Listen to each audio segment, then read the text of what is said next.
मित्रांनो, viral Marathi news या Marathi news चॅनलला सर्वांचे हार्दिक स्वागत आहे। मित्रांनो, राज्य देश विदेशातल्या बातम्या बघण्यासाठी तसेच मनोरंजन जगातल्या बातम्या बघण्यासाठी व्हायरल मराठी न्यूज या चॅनलला सबस्क्राईब करा व बेल आयकॉन बटन दाबायला विसरू नका। मित्रांनो, गावाकडे खूप पाऊस सुरू आहे, त्यामुळे आवाजात थोडीफार सुविधा होईल त्याबद्दल सर्वांचे मनस्वी माफी मागतो आणि व्हिडिओला सुरुवात करतो। मित्रांनो, आपण या चॅनलच्या माध्यमातून 288 विधानसभा मतदारसंघाचा धावता आढावा घेणार आहोत। त्यासाठी येणारा प्रत्येक व्हिडिओ तुमच्यापर्यंत पोहोचला पाहिजे, त्यासाठी या चॅनलला सबस्क्राईब करा आणि बेल आयकॉन बटन दाबायला विसरू नका। मित्रांनो, आज हिंगोली जिल्ह्यातील कळमनुरी या मतदारसंघाचा आढावा आपण घेणार आहोत। अतिशय महत्त्वाचा असलेला मतदारसंघ हिंगोली जिल्ह्यातील आहे। मित्रांनो, 2019ला आणि 2024ची परिस्थिती काय राहणार या अवघ्या येणाऱ्या काही मिनिटांमध्ये आपण बघणार आहोत। 2019ला शिंदे गटाचे सध्या शिंदे गटात असलेले संतोष बांगर हे तत्कालीन आमदार होते। त्यांना जवळपास या मतदारसंघांनी 82,000 मते दिली।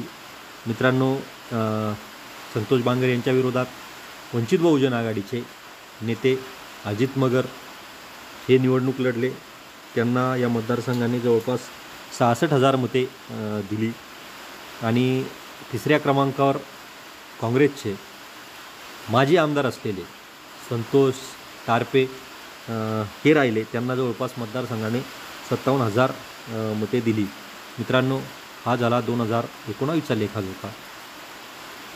2024मध्ये या मतदारसंघात काय होईल हे येणाऱ्या काही मिनिटांमध्ये आपण बघणार आहोत। अतिशय कमी वेळात विश्लेषण करण्याचा प्रयत्न केला। मित्रांनो 2019मध्ये महायुती आणि महाविकास आघाडी हे दोन प्रमुख घटक पक्ष एकमेकांच्या समोर या मतदारसंघात उभे राहतील। महायुती आणि महाविकास आघाडीचे उमेदवार अपेक्षित कोण असू शकतात हे मी आपल्याला थोड्या शब्दात सांगण्याचा प्रयत्न करतो। मित्रांनो, संतोष बांगर हे महायुतीकडून उमेदवार असतील यात निश्चितच शंका नाही, कारण महाविकास आघाडीकडे आणि शिंदे गटाकडे दुसरा उमेदवार या मतदारसंघात नाही। मित्रांनो, संतोष बांगर हे उद्धव ठाकरे यांच्यासाठी रडलेले अवघ्या महाराष्ट्राने बघितले आहेत। संतोष बांगर यांची निष्ठा अवघ्या महाराष्ट्राने बघितली आहे, परंतु ज्या दिवशी वोटिंगचा दिवस होता त्या दिवशी मात्र हेच संतोष बांगर एकनाथ शिंदेकडे अनपेक्षितपणे कधी उडी घेऊन गेले ते सुद्धा अख्ख्या महाराष्ट्राने बघितलं आहे। याचा राग उद्धव ठाकरे यांच्या मनात असणार, ते संतोष बांगर यांचा वचपा काढण्याच्या तयारीत असणार आहेत।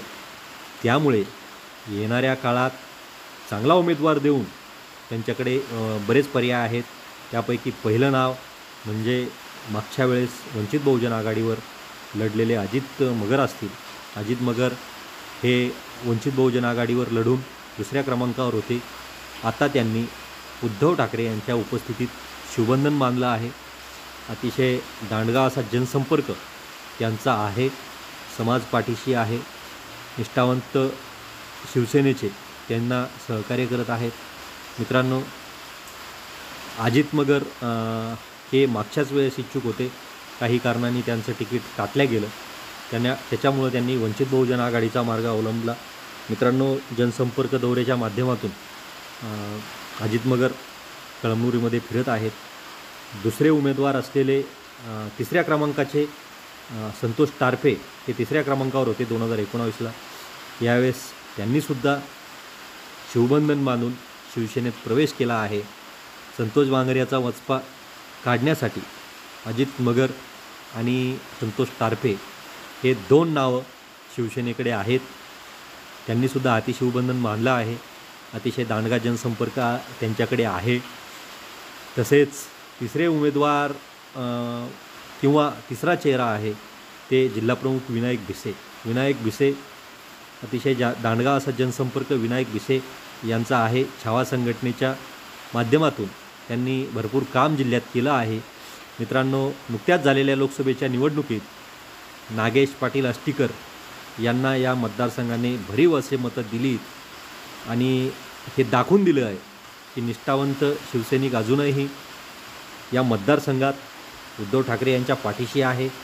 मित्रांनो, नक्कीच कळमनुरी विधानसभेने नागेश पाटील आष्टीकर यांच्या विजयाचा वाटा उचलला आहे. मित्रांनो, चांगला उमेदवार देऊन उद्धव ठाकरे नक्कीच हा मतदारसंघ स्वतःकडे ठेवू शकतात. ते या 3 चेहऱ्यापैकी कोणता उमेदवार देणार हे येणारा काळ ठरवेल. परंपरागत हा जो मतदारसंघ आहे तो शिवसेनेचा आहे. त्यामुळे काँग्रेसला किंवा राष्ट्रवादी शरद पवार गटाला उद्धव ठाकरे हा मतदारसंघ सोडणार नाही आणि संतोष बांगर यांचा गेम ते करतील का हा येणारा काळ ठरवेल. तसेच वंचित बहुजन आघाडीसुद्धा महत्त्वाची भूमिका या मतदारसंघात बजावते. वंचित बहुजन आघाडीला मानणारा वर्ग या मतदारसंघात आहे. परंतु वेळोवेळी बदलणाऱ्या वंचित बहुजन आघाडीच्या भूमिकेमुळे वंचित बहुजन आघाडीचे जे फॉलोअर आहेत त्यांच्यात संभ्रम आहे. त्यामुळे वंचित बहुजन आघाडीला मागच्या वेळेससारखं यावेळेस पण लोक मदत करतील का, की महाविकास आघाडीच्या पाठीशी खंबीरपणे उभे राहतील हे येणारा काळ ठरवेल. मित्रांनो, विधानसभेचा आढावा आपण या व्हिडिओच्या माध्यमातून घेणार आहोत. महाराष्ट्रातील 288 विधानसभाचा धावता आढावा घेणार आहोत. मित्रांनो, त्यासाठी प्रत्येक येणारा व्हिडिओ तुमच्यापर्यंत पोहोचला पाहिजे या हेतूने या चॅनलला सबस्क्राईब करा आणि बेल आयकॉन बटन दाबायला विसरू नका.